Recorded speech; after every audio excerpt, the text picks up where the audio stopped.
Sampurasun, ngapunten sederek sedulur sedoyo, terima kasih yang sudah like dan subscribe. Mudah-mudahan kita semua diberi kesehatan dan kebahagiaan. Saya mau berbagi cerita dan petuah tentang 7 tanaman yang katanya bisa bikin rezeki lancar dan dompet tebal. Mungkin ada yang heran, kok bisa tanaman membawa keberuntungan? Apa enggak aneh? Tapi saya yakin, semua itu bisa dijelaskan dengan energi positif dan niat baik kita dalam merawat alam. Kalau penasaran, yuk kita bahas satu-satu dengan santai dan penuh rasa syukur. Dulu simbah-simbah kita di Jawa sering bilang kalau tanaman itu nggak cuma hiasan, tapi juga jamu untuk jiwa dan raga. Mereka percaya setiap daun, akar, dan ranting punya getaran khusus yang bisa berinteraksi dengan perasaan manusia. Saya jadi ingat cerita eyang putri saya yang selalu menanam lidah mertua di dekat pintu masuk supaya aura negatif nggak nyelonong masuk seenaknya. Ada juga pepatah, kalau hati kita tulus dan suka berbagi, tanaman yang kita rawat pun turut mendoakan. Jadi, tanaman itu bukan sekadar penghias, tapi teman hidup yang ngasih kita hawa segar dan semangat setiap hari. Ngomong-ngomong, kalian pernah dengar istilah Feng Shui atau ilmu tata ruang dari Tiongkok? Konsep itu mirip-mirip sama pemahaman Jawa kuno yang percaya keseimbangan antara rumah, penghuni, dan alam sekitar bisa menarik rezeki. Makanya, menempatkan tanaman di sudut tertentu diyakini dapat melancarkan energi positif, sambil ngusir energi negatif yang bandel. Kalau rumah kita enak dipandang dan sejuk, siapa sih yang nggak betah berlama-lama di situ? Selain bikin hati adem, kabarnya keberuntungan juga lebih gampang datang karena vibrasi positifnya melimpah. Tapi kita juga nggak boleh lupa bahwa setiap keberuntungan itu datang bukan semata-mata dari tanaman, tapi juga dari usaha dan doa kita. Bahkan, kata Mbah Kakung, tanaman itu cuma menjadi perantara yang mengingatkan kita buat terus bersyukur dan berserah diri. Kalian percaya nggak? Kalau kita merawat makhluk hidup dengan cinta dan kasih, rezeki pun datang tanpa kita sadari? Kadang saya juga suka heran sendiri, kok bisa ya sekecil merawat daun bisa berimbas pada kehidupan kita? Tapi kalau dipikir-pikir, mungkin karena kita jadi lebih terlatih untuk bertanggung jawab, disiplin, dan sabar. Jadi, kita bakalan ngobrol lebih lanjut soal kenapa tanaman bisa dianggap sebagai magnet keberuntungan dan pembawa banyak uang. Kita juga bakal gali filosofi Jawa yang syarat makna soal tumbuhan sebagai sumber berkah dan keteduhan batin. Selalu ingat, keberuntungan itu erat kaitannya sama perbuatan baik, fokus pada tujuan, dan niat yang bersih.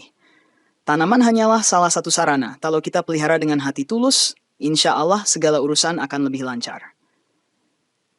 Nah, siap-siap ya, kita akan masuk lebih dalam ke topik 7 tanaman yang konon katanya bisa bikin kantong makin tebal. Oke, sedulur, kita bahas soal bagaimana tradisi Jawa memandang tanaman sebagai sumber energi keberuntungan.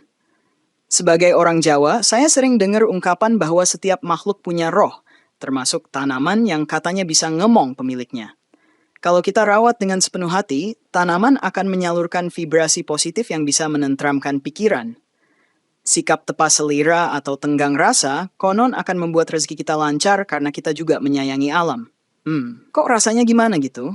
Kadang saya jadi merinding mikir betapa dalamnya kebijaksanaan leluhur kita.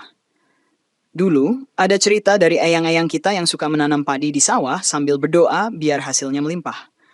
Tradisi tersebut menekankan bahwa hubungan kita dengan tanaman bukan cuma fisik, tapi juga spiritual.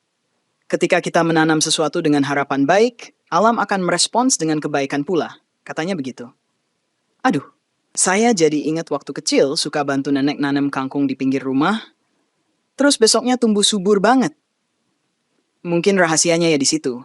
Rasa syukur dan cinta kita ke tanaman bikin mereka tumbuh sehat dan membawa rejeki. Makanya beberapa orang Jawa percaya bahwa menempatkan tanaman di dalam rumah bisa memancing vibrasi bagus. Selain itu, tanaman yang dirawat di pekarangan pun jadi seperti pagar hidup yang menghalau niat jahat. Bukan bermaksud mistis, tapi ya, begitulah cara leluhur kita memaknai keberadaan flora di sekitar. Saya sendiri ngerasa rumah jadi lebih adem dan tenang kalau banyak tanaman hijau. Kalau kalian gimana? Pernah ngerasa suasana rumah berubah setelah naruh pot-pot bunga? Menurut ilmu Jawa, ada konsep yang namanya memayu hayuning bawana. Artinya, kurang lebih kita hidup untuk memperindah dunia. Dengan menanam dan merawat tumbuhan, kita turut menjaga kelestarian alam dan membawa harmoni ke tempat tinggal kita. Secara nggak langsung, hal itu membuka pintu rezeki karena kita jadi lebih selaras dengan kehendak Sang Pencipta. Aduh, kok jadi serius begini ya? Tapi biar aja. Seru kok kalau dihayati. Intinya kalau kita mau menanam niat baik, ya hasilnya pun baik pula. Entah dalam bentuk uang, kesehatan, atau kedamaian. Nah, berikutnya kita mulai kupas satu persatu tanaman yang katanya bisa jadi magnet uang. Harapannya biar kalian makin paham kenapa tanaman-tanaman ini digandrungi oleh banyak orang. Oh iya, jangan lupa tetap sediakan waktu buat nyiramin dan merawatnya tiap hari ya. Jangan sampai kita pengen rezeki melimpah, tapi malas ngurus pot dan nyapu daun yang berguguran. Oke deh, mari kita lanjutkan perjalanan kita ke tanaman pertama, Sri Rejeki yang top banget buat keberuntungan. Mari kita sambut Sri Rejeki, atau lebih dikenal sebagai Aglaonema. Tanaman yang namanya aja udah bikin semangat cari rejeki. Tanaman ini punya daun yang warnanya aduhai, kadang hijau tua, hijau muda, sampai kombinasi merah yang cantik banget. Konon, di balik keindahannya, Sri Rejeki membawa aura positif dan dipercaya bisa menolak sial. Dulu Simba saya bilang kalau Sri Rejeki cocok ditaruh di ruang tamu biar tamu yang datang merasa tenteram. Mungkin karena energi harmonisnya, orang jadi betah dan rejeki pun ikut nempel. Siapa tahu kan? Saya sendiri pernah coba taruh pot kecil Sri Rejeki di meja kerja, dan rasanya fokus saya jadi lebih terjaga. Kadang kalau lagi suntuk, ngeliatin daunnya aja bikin hati adem. Padahal saya nggak ngerti kenapa. Katanya, tanaman dengan daun lebar cenderung bisa menyerap polusi udara dan menghasilkan oksigen lebih banyak. Jadi selain bikin hoki, dia juga bikin udara di sekitar jadi lebih sehat. Mantap banget kan? Tapi jangan lupa rajin-rajin bersihin daun yang berdebu, supaya tanaman tetap kinclong dan nyaman dipandang. Buat perawatannya, Sri Rejeki nggak rewel. Asal disiram secukupnya dan dapat cahaya yang cukup, udah bahagia kok.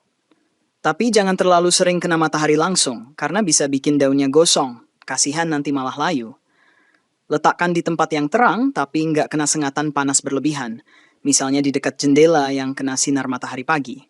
Terus, kalau potnya udah kelihatan penuh atau akarnya numpuk, segera pindahkan ke pot yang lebih besar. Kalau kayak gitu, peluangnya buat tumbuh subur dan membawa rezeki pun makin besar, ya kan? Sering ada yang tanya, apa benar Sri Rejeki bawa keberuntungan soal uang tunai atau bisnis yang lancar? Wah, kalau saya sih mikirnya rezeki itu luas, bisa berupa kesehatan, kesempatan, atau ketenangan pikiran. Tapi nggak salah juga kalau kita berharap ada sedikit efek positif di keuangan, namanya juga ikhtiar. Yang penting jangan sampai nyalahin tanamannya kalau bisnis kita belum naik daun, haha. Tetap harus kerja keras dan berdoa. Sementara Sri Rejeki jadi pengingat kita buat terus semangat. Oke, itu dia si cantik Sri Rejeki yang konon jadi primadona para pemburu hoki. Nanti di akhir, kita coba simpulkan gimana sebaiknya cara menempatkan semua tanaman keberuntungan ini. Sekarang kita lanjut ke tanaman kedua, yang juga punya nama fenomenal, yaitu pohon uang atau Pachira aquatica. Siapa tahu dengan menanam pohon uang, kita jadi lebih cermat mengelola keuangan sungguhan, ya kan? Yuk langsung aja kita meluncur ke bab berikutnya. Siap-siap dengar ceritanya. Namanya aja pohon uang, pasti bikin penasaran. Masa iya kita bisa metik duit-duit beneran dari situ? Tentu saja nggak literally ambil duit kertas. Tapi pohon ini dipercaya membawa kemakmuran dan keberuntungan. Katanya sih, Pachira aquatica ini asalnya dari wilayah tropis di Amerika Tengah, tapi populer banget di Asia. Saya ingat waktu pertama kali lihat pohon uang, bentuk batangnya sering dikepang, lucu dan unik. Makna kepangan itu konon melambangkan persatuan elemen yang bikin energi positif jadi berkumpul. Banyak orang suka naruh pohon uang di area pintu masuk atau di ruang kerja, biar aura suksesnya makin terasa. Kalau menurut Feng Shui, penempatan di bagian tenggara rumah bisa memaksimalkan energi rezeki. Tapi kalau menurut saya sih, yang penting rawat dengan hati senang, taruh di sudut yang nyaman. Sesekali diajak ngomong juga nggak apa-apa, syukur-syukur jadi lebih subur. Asal nggak sampai dikira orang lagi kumat ngobrol sendiri. Perawatan pohon uang juga tergolong mudah, asal jangan overwatering dan kena sinar matahari langsung terlalu lama. Daunnya cukup lebar dan tebal jadi bisa menyimpan air, tapi tetap saja perlu siraman rutin seminggu sekali atau 2 kali. Kalau mau lebih praktis, taruh aja di pot dengan lubang drainase bagus dan pakai media tanam yang poros. Konon semakin hijau dan rimbun daunnya, semakin besar pula gelombang rezeki yang terpancar. Yah, percaya atau enggak, Yang pasti kita jadi semangat aja lihat daun-daun hijau yang segar. Ada cerita dari teman saya, setelah pelihara pohon uang, tiba-tiba dia dapat proyek besar yang udah lama dinantikan. Kebetulan atau bukan, dia langsung bersorak dan makin sayang sama tanamannya. Tentu aja kita nggak bisa bilang sepenuhnya karena pohon uang mungkin usahanya juga lagi bagus. Tapi minimal, pohon itu jadi simbol pengingat bahwa kita harus tetap optimis dan gigih. Kalau kata orang Jawa, meneng-meneng datang ke berkah, atau tanpa kita sadari, berkah datang karena kesabaran. Oke, demikian kisah singkat tentang pohon uang yang sering dibilang magnet rezeki. Ingat, pohon ini nggak akan bikin kamu kaya mendadak tanpa kerja keras, tapi bisa jadi motivasi tiap kali kamu melihatnya. Setelah ini, kita bakal bahas tanaman selanjutnya yang lebih garang, tapi tetap berkhasiat, yaitu lidah mertua. Jangan takut, namanya doang serem, tapi manfaatnya bikin rumah makin adem dan bebas polusi energi negatif. Siap-siap ya, bab selanjutnya kita cerita soal lidah mertua yang konon jadi pelindung rumah. Lidah mertua sering banget dijadikan tanaman hias indoor karena bentuk daunnya tajam dan tegak kayak tombak mini. Tapi di balik itu, ternyata dia tuh jago netralisir racun udara dan konon bisa ngusir energi negatif. Kalau kata tetangga saya, lidah mertua cocok ditaruh di kamar tidur biar tidurnya nyenyak dan mimpi indah. Saya sih nggak heran soalnya tanaman ini bisa menghasilkan oksigen meski malam hari. Nah, siapa tahu itu yang bikin udara jadi lebih segar dan pikiran kita jadi kalem. Ada cerita kearifan Jawa yang bilang kalau tanaman dengan bentuk runcing punya kekuatan menghalau kesialan yang datang. Mungkin ini semacam simbol bahwa hal negatif akan tertusuk duluan sebelum sampai ke penghuni rumah. Makanya lidah mertua populer juga dibuat-buat penolak bala walau kesannya agak mistis. Tapi ya, namanya kepercayaan leluhur kita ambil hikmahnya saja. Kalau nggak percaya, ya tetap syukuri aja fungsi nyatanya sebagai penyaring udara alami. Merawat lidah mertua tuh gampang banget. Dia tahan di berbagai kondisi, bahkan di ruangan ber-AC. Penyiraman juga cukup 1 atau 2 kali seminggu, jangan kebanyakan air karena akarnya bisa busuk. Taruh di pot yang punya drainase baik, dan kalau daunnya makin panjang bisa dipangkas atau disesuaikan. Kadang kita juga bisa menyetek daunnya untuk memperbanyak tanaman loh. Keren kan? Satu tanaman bisa beranak pinak. Mirip sama rezeki yang terus berlipat ganda. Amin. Soal penempatan, kebanyakan orang suka naruh di sudut ruangan, samping pintu, atau dekat jendela. Katanya sih, biar energi negatif yang mau masuk langsung terpangkas sama daun tajam lidah mertua. Kalau saya lebih suka taruh di kamar biar udara lebih bersih, tapi itu selera aja sih. Yang penting, kita rawat dengan cinta. Jangan malah lupa disiram berminggu-minggu. Duh kasihan. Kalau sampai kering kerontang, nanti nggak ada energinya lagi buat menolak negatif. Demikianlah lidah mertua yang konon jadi tameng alias pelindung rumah. Sekarang kita kenalan sama tanaman yang wanginya menggoda dan disebut-sebut mendatangkan kesejahteraan, yaitu kemuning. Kemuning ini punya bunga putih kecil yang harum banget, bisa bikin mood seharian cerah. Katanya sih, aroma bunga kemuning juga dipercaya ngundang rezeki karena bikin aura rumah jadi ramah. Yuk kita lanjut ke bab berikutnya dan bahas kemuning lebih detail. Kemuning ini salah satu tanaman hias yang bunganya mungil, tapi harumnya nggak main-main. Sering ditemuin di pekarangan rumah, kadang dipakai sebagai pagar hidup karena daunnya rimbun. Kalau malam hari, wanginya bisa semerbak kemana-mana, bikin hati tenang dan rileks. Saya pernah iseng taruh kemuning di dekat teras. Tetangga yang lewat jadi sering mampir karena terhipnotis wanginya. Lumayan, jadi ajang silaturahmi. Siapa tahu rezeki juga tambah lancar karena hubungan sosial terjaga. Dalam budaya Jawa, kemuning dianggap simbol kebahagiaan dan ketentraman rumah tangga. Wanginya dipercaya bisa menetralisir perasaan galau dan membawa rasa optimis. Itu sebabnya orang tua zaman dulu sering menanam kemuning di depan rumah supaya penghuni selalu harmonis. Walau terkesan sederhana, tapi maknanya dalam banget ya. Kadang saya jadi mikir, leluhur kita ini pinter merangkai makna di balik keindahan alam. Kemuning butuh sinar matahari yang cukup, jadi kalau bisa taruh di area luar, biar dia bisa berfotosintesis dengan maksimal. Penyiraman juga nggak perlu tiap hari, tapi pastikan tanahnya nggak kering kerontang. Kalau rajin dipangkas, bentuknya bisa rapi dan tetap indah, apalagi kalau mau dibentuk jadi bonsai mini. Keren banget kan? Rumah jadi lebih estetik dan wangi kemana-mana. Kalau bunganya sedang bermekaran, jangan kaget kalau tamu yang datang betah dan ogah pulang. Saya sempat dengar cerita orang tua bahwa aroma kemuning itu bikin makhluk halus yang jahat nggak betah, sehingga rumah aman. Entah benar atau tidak, yang jelas wangi kemuning memang bikin hati senang. Jadi mungkin hal-hal buruk pun menjauh. Kadang kita nggak usah terlalu mikir mistisnya, cukup nikmati manfaatnya saja. Kalau kita punya taman kecil, pas banget nyelipin kemuning biar suasana jadi lebih asri. Selain indah, tanaman ini juga termasuk mudah dirawat, jadi nggak bikin ribet buat pemula. Nah, itulah kemuning yang bisa mengundang kesejahteraan dan kebahagiaan dengan aromanya yang lembut. Setelah ini ada tanaman yang mungkin nggak wangi, tapi daya tahannya bikin kita belajar banyak, yaitu kaktus. Kaktus, dalam kepercayaan tertentu, dianggap sebagai simbol ketahanan hidup dan pelindung rezeki. Penasaran? Kok bisa tanaman berduri malah jadi simbol keberuntungan? Ya? Yuk, kita lanjut ke bab selanjutnya. Siap-siap dengar kisah si Spartan gurun ini. Kaktus sering kita temui di daerah kering dan tandus, tapi uniknya bisa bertahan hidup tanpa banyak air. Kemampuan ini sering dihubungkan dengan keuletan dan kegigihan menghadapi tantangan. Dalam beberapa budaya, duri kaktus dipercaya bisa menghalangi energi negatif atau gangguan dari luar. Mungkin itu alasannya kenapa banyak yang memajang kaktus di meja kerja, biar rezeki tetap aman dan musuh-musuh kabur. Hehe, kedengarannya keren juga ya.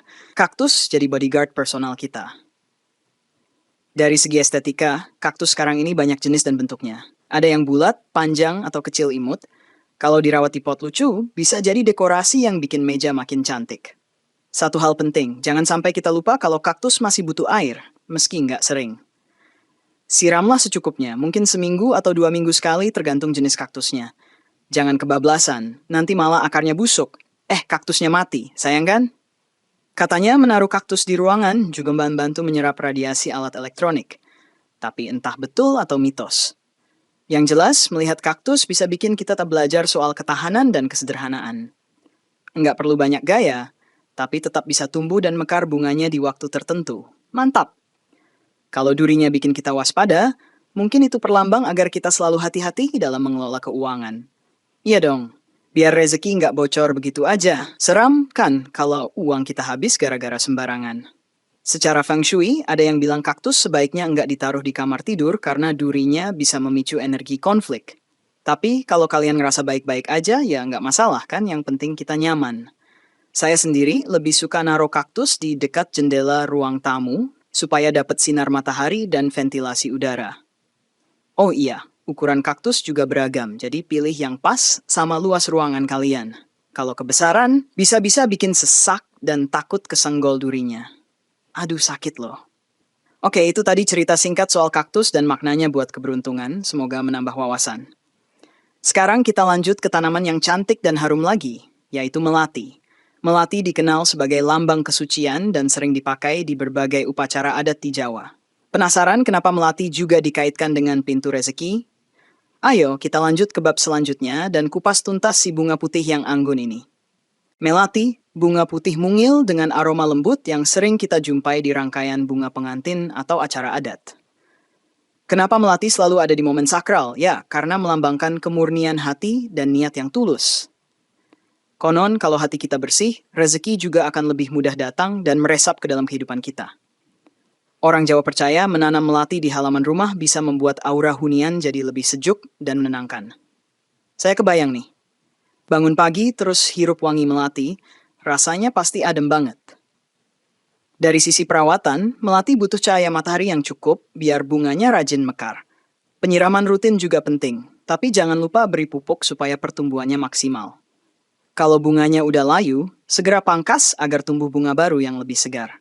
Menanam melati di pot gantung juga bisa loh, jadi halaman rumah kita terlihat lebih menarik.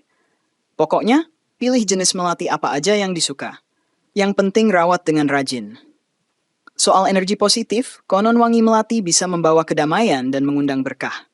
Katanya sih, kalau kita sering mencium aroma melati, emosi kita lebih stabil dan hati jadi nggak gampang marah. Kalau beneran begitu, kan asik, rumah jadi tenteram, nggak ada ribut-ribut yang bikin rezeki kabur. Ingat, rezeki butuh lingkungan yang harmonis supaya betah nongkrong di rumah kita. Jadi, melati ini bisa dibilang seperti pengharum, keberuntungan sekaligus penjaga suasana hati. Di beberapa tradisi, air rendaman bunga melati juga dipakai buat pengobatan spiritual. entah itu sugesti atau gimana. Yang jelas, keharuman dan keanggunan melati mampu memberikan efek menenangkan yang bikin kita lebih berpikir positif. Kalau kita berpikir positif terus, otomatis kita bakal lebih semangat cari peluang dan kerja keras, rezeki pun lancar. Ya, ini mungkin rangkaian sebab akibat yang kelihatan simple tapi efektif. Coba deh kalian tanam satu pot melati, siapa tahu beneran bawa suasana baru yang menyejukkan. Nah, selanjutnya masih ada daun dolar yang katanya identik dengan uang karena bentuk daunnya bulat kayak koin. Tanaman ini juga cukup populer buat hiasan indoor dan dipercaya bisa mengalirkan rezeki yang deras. Kalau penasaran, yuk lanjut ke bab selanjutnya, kita bahas si daun dolar lebih detail. Siapa tahu beneran nambah tabungan beneran? Amin aja dulu kan? Oke, kita pindah ke bab berikutnya. Siap-siap ya. Nah, daun dolar atau Pilea peperomioides ini terkenal karena daunnya yang bulat dan hijau, mirip keping koin. Tanaman asal Tiongkok ini sering disebut Chinese money plant, makanya dipercaya bawa hoki keuangan. Di Indonesia pun orang suka menyebutnya daun dolar. Siapa tahu bisa nyedot dolar beneran ke kantong kita, he. Kalau ditempatkan di ruang tamu atau meja kerja, kabarnya energi positif mengalir lebih deras. Entah benar atau enggak, tapi pasti terlihat lucu dan segar dipandang mata. Soal perawatan, daun dolar termasuk mudah kok. Cukup siram dengan teratur dan jangan biarkan tanahnya kering banget. Dia suka cahaya terang tapi enggak terlalu suka panas langsung. Jadi cari tempat yang teduh tapi tetap kena sinar. Biasanya daunnya tumbuh bertingkat, bikin tampilan makin menarik kayak payung kecil. Kalau mau memperbanyak, tinggal pisahkan tunasnya yang muncul di sekitar induk. Lumayan nambah koleksi. Harapannya, semakin banyak daunnya, semakin banyak pula rezeki yang mengalir. Amin. Beberapa orang merasa suasana ruangan jadi lebih cerah setelah naruh daun dolar. Mungkin karena daun bulatnya yang menggemaskan. Ada juga cerita bahwa menaruh daun dolar di sudut tenggara rumah bisa mengaktifkan zona kekayaan menurut Feng Shui. Tapi mau di sudut manapun, yang penting kita rawat dan siram dengan baik. Jangan cuma ngandelin mitos. Tumbuh subur berarti tanda kita punya perhatian dan cinta.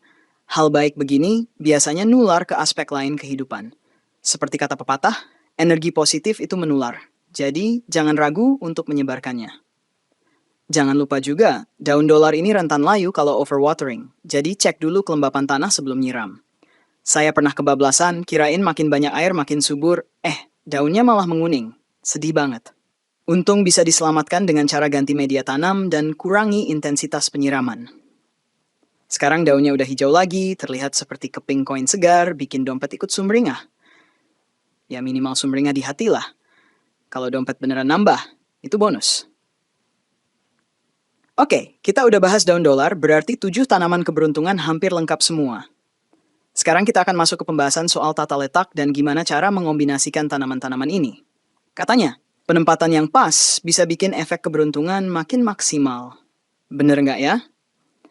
Yuk, langsung aja kita bahas di bab berikutnya. Biar nggak penasaran, siap-siap nyatet tipsnya, siapa tahu bisa dipraktekkan di rumah masing-masing. Sekarang kita masuk bab terakhir soal gimana caranya memadukan 7 tanaman tadi supaya efek keberuntungannya makin mantap. Saya sering dengar tips dari ahli Feng Shui dan juga petuah Jawa kuno, intinya adalah keseimbangan. Misal, tanaman berdaun rimbun seperti Sri Rejeki lebih cocok ditaruh di ruang tamu, sedangkan kaktus yang berduri bisa ditempatkan di dekat jendela.